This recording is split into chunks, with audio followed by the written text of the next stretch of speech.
ಇವತ್ತು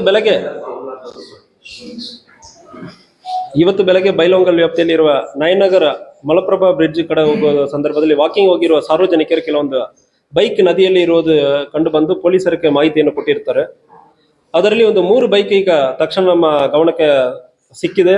ಅದರಲ್ಲಿ ಒಂದು ಹೋಂಡಾ ಶೈನ್, ಅಪಾಚಿ ಮತ್ತು ಇನ್ನೊಂದು ಸ್ಪ್ಲೆಂಡರ್ ಪ್ಲಸ್ 3 ಗಾಡಿ ನಮ್ಮ ಸೀಸ್ ಮಾಡಲಾಗಿದೆ.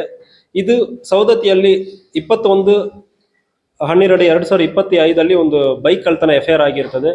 ಆ ಕಳ್ತನ ಸಂದರ್ಭದಲ್ಲಿ ಆಗಿರುವ 3 ಬೈಕ್, ಇದಕ್ಕೆ ಹಿಂದೆ ಸವದತ್ತಿಯಲ್ಲಿ ಒಂದು ಜ್ಯುವೆಲ್ಲರಿ ಶಾಪ್ ಅಲ್ಲಿ ಒಂದು ಕಳ್ತನ ಆಗುವ ಸಂದರ್ಭದಲ್ಲಿ 9 ಜನ 3 ಬೈಕಲ್ಲಿ ಬಂದು ಕಳ್ತನ ಮಾಡ್ಕೊಂಡು ಹೋಗಿರೋದು ಕಂಡು ಬಂದಿದೆ. ಆ ಬೈಕಲ್ಲಿ ಅಲ್ಲಿಂದ ಸವದತ್ತಿಯಿಂದ ಬೈಲಹೊಂಗಲ್ ಕಡೆ ಬಂದು ಮಲಪ್ರಭಾ ರಿವರ್ ಅಲ್ಲಿ ಬೈಕ್ ಅನ್ನು ಬೀಸ್ಬಿಟ್ಟು ಹೋಗಿರೋದು. ಈಗ ಬೈಕ್ ರಿಕವರಿ ಆಗಿದೆ. ಉಳಿದ ಕಳ್ಳರ ಬಗ್ಗೆ ಈಗ ವಿಚಾರಣೆ ನಡೀತಾ ಇದೆ. ಮುಂದೆ ತನಿಖೆ ನಡೀತಾ ಇದೆ. ತನಿಖೆ ಮುಗಿದಾದ್ಮೇಲೆ ನಾವು ಡೀಟೇಲ್ ಆಗಿ ಮಾಹಿತಿ